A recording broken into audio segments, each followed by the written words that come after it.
여러분, 얼마나 힘드십니까? 윤석열 정부 들어 부자 감세는 늘었고 세수는 줄었으며 민생은 도탄에 빠졌습니다. 재벌임금 역대 최대, 가계부채 비율 세계 1위, 자영업자 대출 역대 최대, 가구 실질소득 최대 감소, 소득은 줄고 빚은 늘어 민생은 최악입니다. 그런데 4대 은행들의 금리 마진 등으로 16조 5천억 원이 넘는 역대 최대 순이익을 기록했습니다. 종부세, 금투세, 가상자산, 불로소득에 대한 과세도 감소하거나 폐지됐습니다. 정치는 가치의 권위적 배분이라고 합니다. 그런데 정치가 오히려 양극화 불평등만 키우고 있는 것은 아닌지 돌아보게 됩니다. 민생이 위기에 처하면 나라는 곳간을 열어 국민의 삶부터 챙겼습니다. 급한 불부터 꺼야 합니다. 진보당은 전국민 내수회복 지원금 30만 원을 요구했습니다. 경제위기 골든타임을 놓치지 않도록 민생 살리기, 자영업자 살리기를 위해 모든 노력을 다하겠습니다.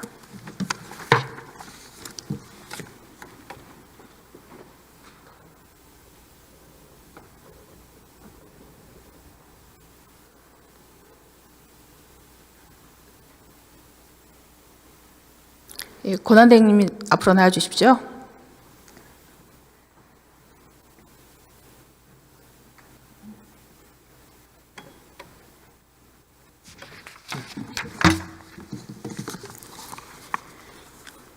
가정맹호라는 말이 있습니다. 가혹한 정치가 호랑이보다 무섭다. 모질고 독한 정치가 위험하고 해롭다는 고사성어입니다. 지금의 정치 상황이 그렇습니다. 가뜩이나 어려운 민생이 12.3 비상계엄으로 직격탄을 맞았습니다. 트럼프 2기 출범 이후에 불안이 더 커지고 있습니다. 그래서 우리 모든 기관에서 경제 성장 전망치를 하향 조정했습니다. 앞에서 여러 번 언급했습니다만 정치적 불확실성으로 소비 심리가 더 위축되고 있습니다. 이런 상황에 대해서 우리 권한대행님도 인식을 같이 하고 계시죠? 네, 의원님하고 같은 인식입니다. 네. 자영업자들의 현실은 더 가혹합니다. 대출액과 연체액이 역대 최고입니다. 고물가에 실질임금 삭감에 내수경기 위축까지 계속되는 악순환으로 자영업자 폐업률이 작년 100만에 육박했습니다. 추경 이야기 오늘 많이 나왔는데요. 추경을 서둘러서 전국민 내수회복 지원금 30만 원을 편성해야 합니다. 위기의 자영업자와 서민들에게 심폐소생술을 해줘야 합니다.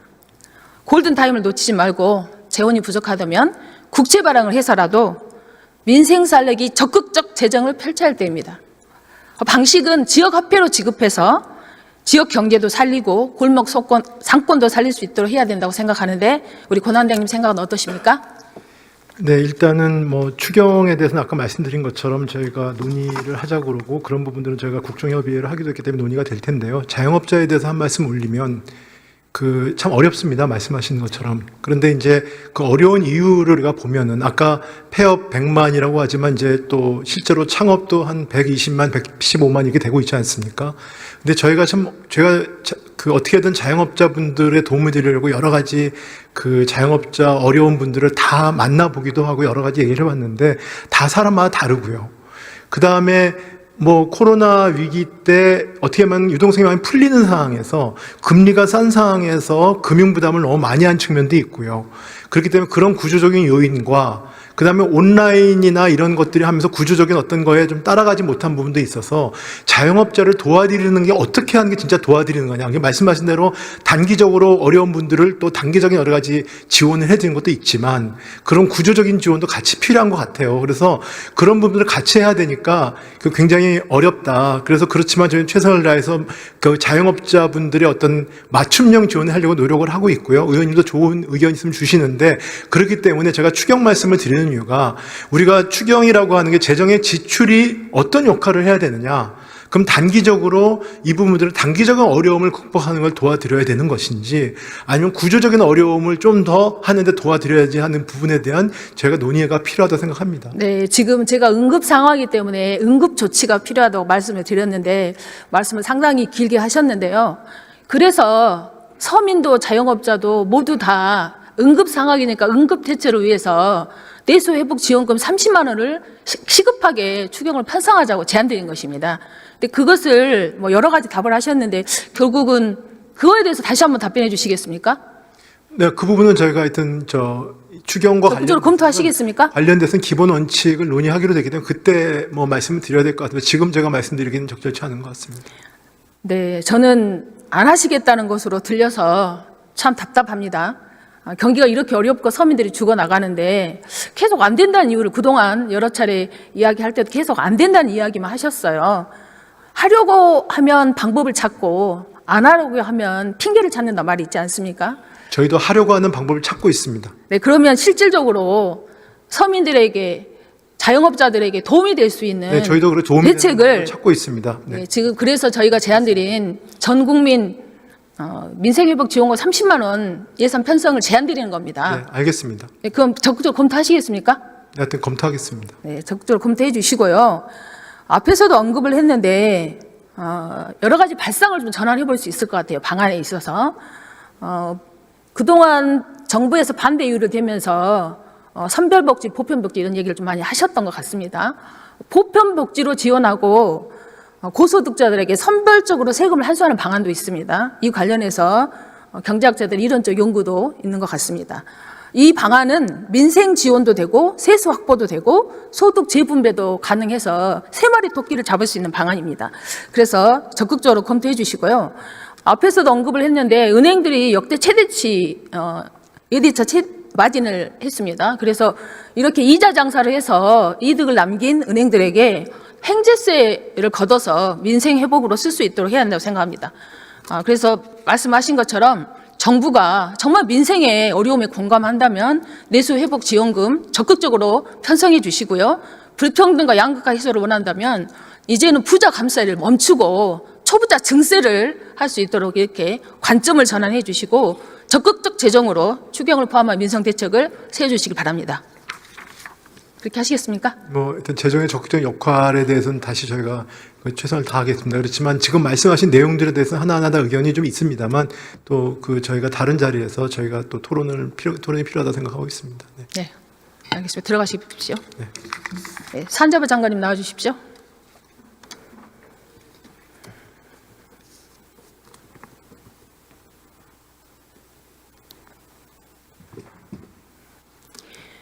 근로기준법을 준수하라. 우리는 기계가 아니다. 55년 전 전태일 열사가 한 말입니다. 알고 계십니까? 네. 그런데 2025년 최첨단 시대를 살고 있는 오늘 우리 반도체 노동자들이 똑같은 이야기를 하고 있습니다. 반도체 산업이 위기이니 지금보다 더 많이 일하고 더 많은 성과를 내라고 요구하고 있기 때문입니다. 정면 의원님, 네, 질문 드리겠습니다. 말씀드리지만 그게 네. 생산 근로자들이 아니고요. 지금 R&D 관련되어 있는 네. 고보수를 받고 있는 전문직 지금 연구 인력들에 대해서 저희가 조금 더 융통성 있는 근로 조건을 좀 만들어 보자는. 제가 질문하면 답해 주십시오. 네, 알겠습니다.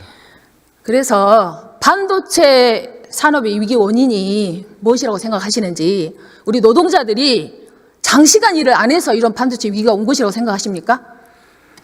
지금 저희가 국가 총력전을 피고 있는데 의원님 말씀하신 취지는 충분히 알겠습니다. 지금 저희가 뭐 일을 적게 해가지고 무조건 뒤지는 거냐라는 데 여러 가지 뭐 논란이 있을 수 있습니다만은 이게 연구직 종사자들의 근로 시간을 좀 늘린다고 그럼 우리가 이거 다 이길 거냐라는 건 분명히 아닙니다. 그렇지만 이게 시간에 쫓겨서 치열하게 기술 개발을 해야 되는 그 시점에 미국이나 중국이나 대만이나 일본이나 모든 우리 경쟁국들은 지금 밤을 새면서 일을 하고 있는 상황에 우리만 이걸 묶어놓고 너무 융통성 없는 근로 기준을 맞추는 것이 지금 우리 산업계에서 굉장히 좀 애로사항으로 보고 있습니다. 그래서 그 부분에 있어서는 우리 국회에서 양해를 해주신다 그러면 그 부분에 있어서 우리가 좀 융통성 있는 제도를 만들어서 저희가 좀 적절한 시점에 우리 기술 개발을 좀 박차를 가할 수 있는 그런 환경을 만들어 보고자 하는 취지입니다. 자, 우리 산자부 장관님께서는 연구개발 노동자들의 이야기를 좀 더 들으셨으면 좋겠고요. 당사자인 연구개발 노동자들은 52시간 유예에 대해서 발상 자체가 시대착오적이다. 높은 생산성 유지 비결은 충분한 휴식이다. 그리고 규제를 푼다고 하는 것 자체가 연구개발자들의 숨통을 끊는 것이다라고 격한 반응을 보이고 있습니다.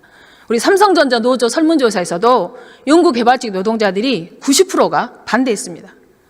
근데 한편에서 전문가들은 반도체 위기는 삼성의 위기이고 삼성의 위기는 경영진 리스크다 이라고 말합니다. 경영진의 무능과 전략 실패 아니람이 오늘의 위기를 가져왔다고 하는 것이죠. 왜 기업의 책임이나 경영진의 책임을 묻지 않고 노동자를 갈아 넣는 방식으로 경쟁력 강화, 위기 타개 이렇게 하는 것 자체가 잘못됐다는 것입니다. 삼성전자의 산업유보금이 156조입니다. 52시간으로도 업무량이 소화를 못할 정도로 하면 인력 부족한 거 아닙니까? 그러면 쌓아둔 산업유보금으로 인력을 늘려야죠. 그렇지 않습니까? 정부도 무조건 기업만 지원할 것이 아니라 삼성의 자구책에 대해서 더 독려하고 기업 책임을 더 높일 수 있는 방향으로 저는 이렇게 해야 된다고 봅니다. 어떻게 생각하십니까? 의원님, 이 법이 삼성만을 위한 법은 아니고요. 저희가 우리 반도체 산업에는 그 SK 하이닉스뿐만 아니라 그 생태계에 많은 그 스타트업부터 아주 중요한 그 핵심 기술을 가지고 있는 많은 기업들이 있습니다. 그래서 이 당사자가 합의를 하는 조건 하에서 저희가 여러 가지 안전장치를 마련을 해서 하려고 하는 것이니까 국회에서 좀 더 전향적으로 검토해 주셔야 하는 게 저희 바람입니다. 예, 고소득자는 목숨이 두 개입니까? 당사자 합의요? 직장생활 안 해보셨어요? 벼랑 끝에다가 노동자를 세워놓고 도장 안 찍어주면 너 밀어뜨리겠다 이렇게 주장하면 어떻게 누웠던 노동자가 도장을 안 찍습니까? 이렇게 하는 방식이 잘못됐습니다. 알겠습니다. 들어가십시오. 예, 권한대행님 나오십시오.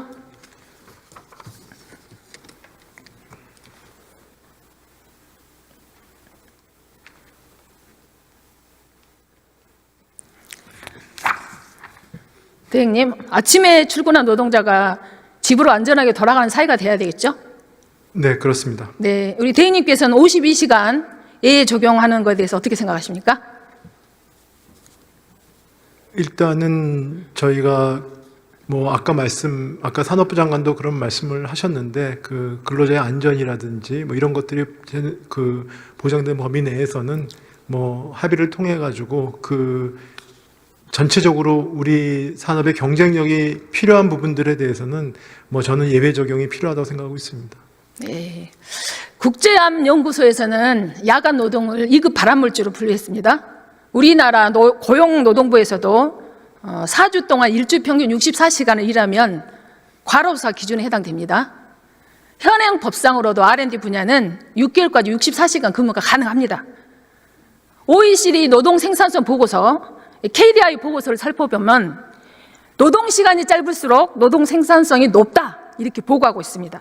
그런데 이렇게 장시간 노동을 요구하고 노동자들의 건강권에 대해서는 심각하게 위협하고 있는 상황에 대해서 인식은 별로 하지 않으시고 이런 태도로 봤을 때 정부가 오히려 과로사를 부추기는 거 아니냐 이런 생각이 듭니다. 어떻게 생각하십니까? 그건 신뢰의 문제로 저는 생각이 들고요. 지금 말씀하시는 부분들에 대해서 제가 그 현장에서 그 부분에 대한 논쟁을 제가 보진 않았습니다만 그 부분에 충분히 서로 그 현상에 대해서 토론을 하고 그 다음에 뭐 그 논의를 할 수 있는 그런 부분이라고 생각합니다. 어느 누구도 어느 사용자도 어느 국민도 말씀하신 대로 근로자들의 건강을 해쳐가면서 근로를 하기를 원하고 있지는 않습니다.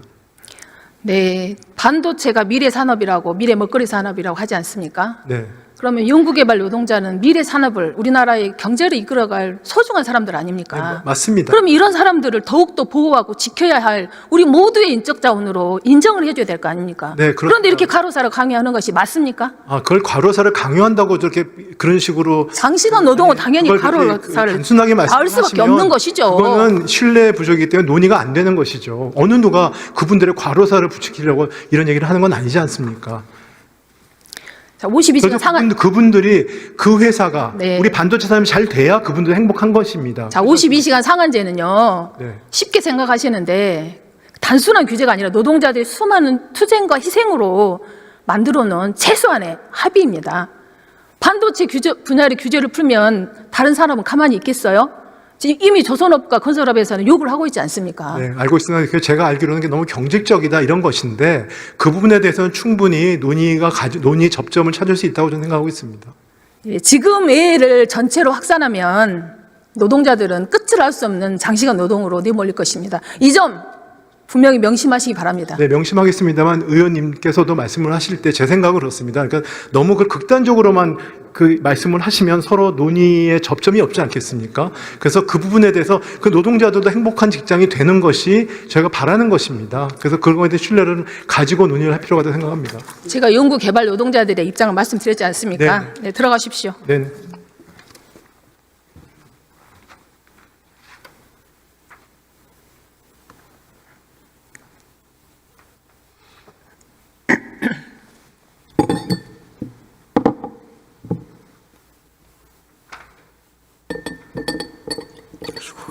두 가지.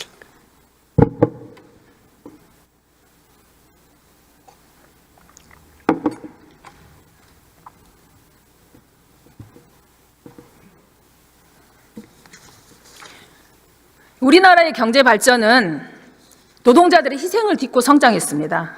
정예해고가 그렇고 천만 비정규직 노동자가 그렇습니다. 언제까지나 노동자를 갈아 넣어서 이런 위기와 경제 발전을 이룰 것입니까? 이게 국회와 정부가 할 일입니까? 정부와 여야 동료 의원님께 간곡히 호소드립니다. 권한대행님, 노동자는 기계가 아닙니다. 국민의힘 권영세 비대위원장님, 노동자는 기계가 아닙니다. 이재명 대표님, 노동자는 기계가 아닙니다. 반도체 특별법에서 주 52시간 외에 적용 절대 안 됩니다. 존경하는 선배 동료 의원 여러분, 한국 사회의 가장 심각한 문제는 불평등과 양극화입니다. 이를 상징하는 현상이 소멸입니다. 저출생과 고령화, 자살률 세계 1위는 인구 소멸, 지역 소멸, 국가 소멸로 이어집니다.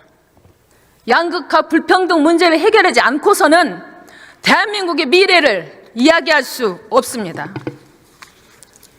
부자 감세로 기울어진 운동장을 더 가파르게 만드는 윤석열 정부를 신뢰할 수 있겠습니까?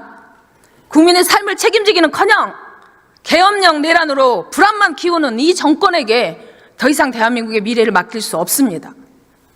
존경하는 선배 동료 의원 여러분, 내란의 밤으로부터 72일입니다.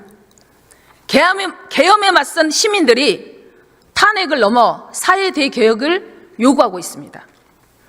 농민들에게는 농산물 최저가격 보장을, 노동자들에게는 노동 기본권을, 청년들에게는 불평등과 양극화 없는 다시 만날 세계를, 우리 국민들에게는 내 삶이 바뀌는 민생 개헌으로 새로운 대한민국을 만듭시다.